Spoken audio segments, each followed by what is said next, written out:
Hello, welcome back to another video of reflection with PCUA.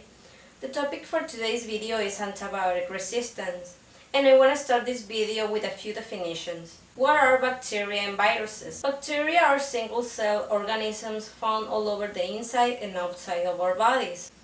Many bacteria are not harmful. In fact, some are actually helpful, including the majority of bacteria that lives in our intestines. However, disease-causing bacteria can cause illnesses such as strep throat. Viruses, on the other hand, are microbes that are even smaller than bacteria and cannot survive outside of the body cells. They cause illnesses by invading healthy cells. What is an antibiotic? Antibiotics, also known as antimicrobial drugs, are drugs that fight infection caused by bacteria in both humans and animals. Antibiotics fight these infections either by killing the bacteria or making it difficult for the bacteria to grow and multiply. Antibiotics only treat certain bacterial infections and do not have any effect on viruses. Anytime antibiotics are used, they can cause side effects and lead to antibiotic resistance. So, which infections are caused by viruses and should not be treated with antibiotics? Common infections caused by viruses include cold, flu, and most sore throats. What is antibiotic resistance? Antibiotic resistance occurs when bacteria develop the ability to defeat the drug designed to kill them. When bacteria become resistant, antibiotics cannot fight them, and the bacteria multiply. Infections caused by antibiotic-resistant germs are difficult to treat. In most cases, antibiotic-resistant infections require extended hospital stays, additional follow-up doctor visits, and costly and toxic alternatives. Antibiotic resistance does not mean the body is becoming resistant to the antibiotic.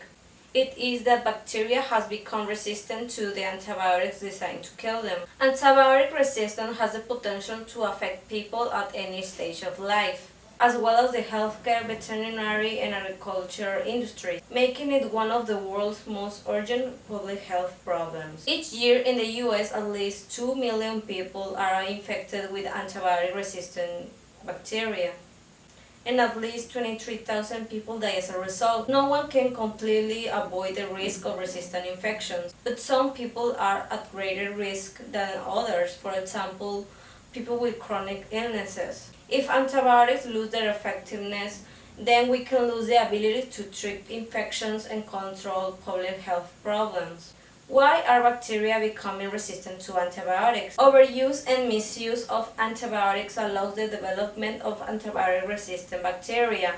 Every time a person takes antibiotics, sensitive bacteria, which is the bacteria that antibiotics can still attack, are killed, but resistant bacteria are left to grow and multiply.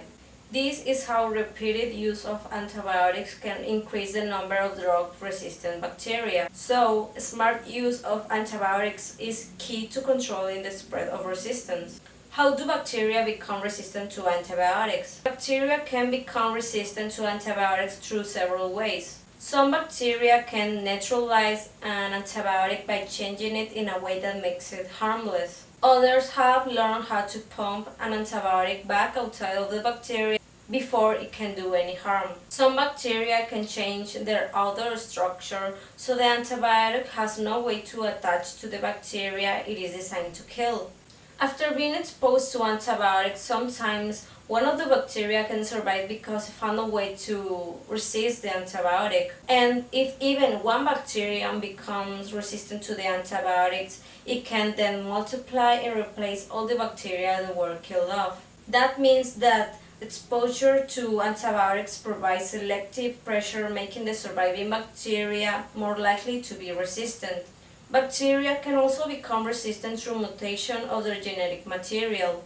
Here are a few things that you can do to prevent antibiotic resistance. Number 1. Ask your healthcare professional if there are any steps that you can take to feel better and get symptomatic relief without using antibiotics. Number 2. Take the prescribed antibiotic exactly as your healthcare professional tells you. Number 3. Safely throw away leftover medication. Number 4. Ask your healthcare professional about vaccines recommended for you and your family to prevent infections that may require antibiotics. Number 5. Never skip doses. Number 6. Never take an antibiotic for a viral infection like a cold or the flu. Number 7. Never pressure your healthcare professional to prescribe an antibiotic. Number 8. Never save antibiotics for the next time you get sick.